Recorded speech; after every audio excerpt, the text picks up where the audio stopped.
नमस्कार, मैं अमित मनी त्रिपाठी।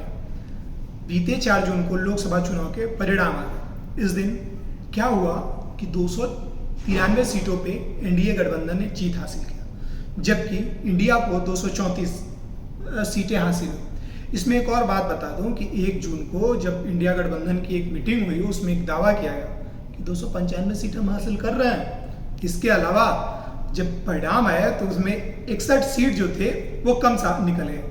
तो उसके बाद इंडिया गठबंधन के जो भी लोग थे कि हाँ जनता का जनादेश है, हम इसे मानते हैं, बहुत बढ़िया है, मैं इसे अभी एक्सेप्ट करते हैं। तो उसके अब बताऊं मैं कि जब कांग्रेस पार्टी की बात की जाए इस पूरे लोकसभा चुनाव में, तो कांग्रेस पार्टी पहले से अधिक जनाधार में 99 सीट हासिल कर ली। इन 99 सीटों के बाद तो फिर कांग्रेस ने एक दावा किया, जो बड़े नेता, दिग्गज नेता कांग्रेस के, उन्होंने एक दावा किया कि राहुल गांधी अब जननायक बन चुके हैं। राहुल गांधी नरेंद्र मोदी की जो अभेद्य न हारने वाली और जो चुनौती देने वाली जो कंडीशन थी, उसको राहुल गांधी ने तय कर लिया, उससे लड़ने के लिए शुरुआत कर दिया उन्होंने। उसके बाद जब संसद में सभी गठबंधन, इंडिया गठबंधन के अलावा जो और विपक्षी दल हैं, सब लोगों ने एक मीटिंग की। मीटिंग के बाद क्या हुआ? राहुल गांधी को नेता प्रतिपक्ष चुन लिया गया। इस नेता प्रतिपक्ष चुनने के बाद राहुल गांधी सामने आए और उन्होंने कहा कि मैं सभी को एक साथ लेके चलूंगा और जो जनता की आवाज मैं उसे आगे उठाऊंगा। लेकिन मैं एक और इतिहास के पन्नों में एक छोटी सी मैं बात जोड़ दूं कि 1999 से लेकर 2004 तक उनकी माता जी सोनिया गांधी जो नेता प्रतिपक्ष थी, तब से लेकर 2024 तक कोई नेता प्रतिपक्ष नहीं रहा।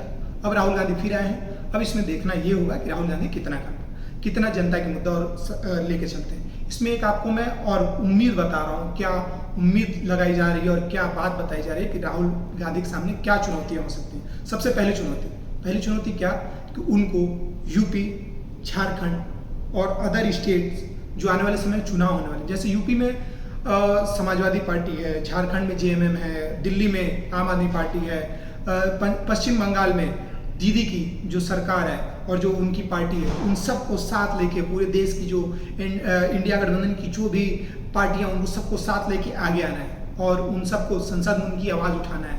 इन सबको एक तो सबसे बड़ी चुनौती उनके सामने ये है कि उन सबको साथ में रखना है। इसके अलावा चुनौती मैं बता रहा हूँ और क्या है। इसके बाद चुनौती ये है कि जो सरकार नरेंद्र मोदी के जो कामकाज है, जिनको चुनाव में उन्होंने विरोध किया है, उसमें सरकारी कई ऐसी संस्थाएं हैं जिसमें राहुल गांधी की भूमिका एक अहम होगी। उसमें क्या है कि राहुल गांधी उसमें किस तरीके से भारत सरकार या मोदी सरकार के साथ तालमेल बैठा के उसमें काम करते हैं। इसके अलावा क्या उसके विरोध करते हैं, ये भी बहुत देखने वाली बात होगी। ये बहुत बड़ी चुनौती होगी। इसके अलावा मैं एक बात बता रहा हूँ कि आने वाले समय में जो विधानसभा के चुनाव हैं, जैसे उत्तर प्रदेश में लोकसभा उपचुनाव, झारखंड में विधानसभा उपचुनाव, महाराष्ट्र में विधानसभा उपचुनाव, इन सब को अगर मिलाएं तो इन सब में किस तरीके से राहुल गांधी सभी पार्टियों को सीट बंटवारा, सामंजस्य बैठाना, किन मुद्दों को उठाना, इन सब को देखते हुए राहुल गांधी क्या डिसीजन लेते हैं, क्या आगे क्या करते हैं, इस पे बहुत बड़ी चुनौती राहुल गांधी के सामने होगी। इसी के साथ थैंक यू।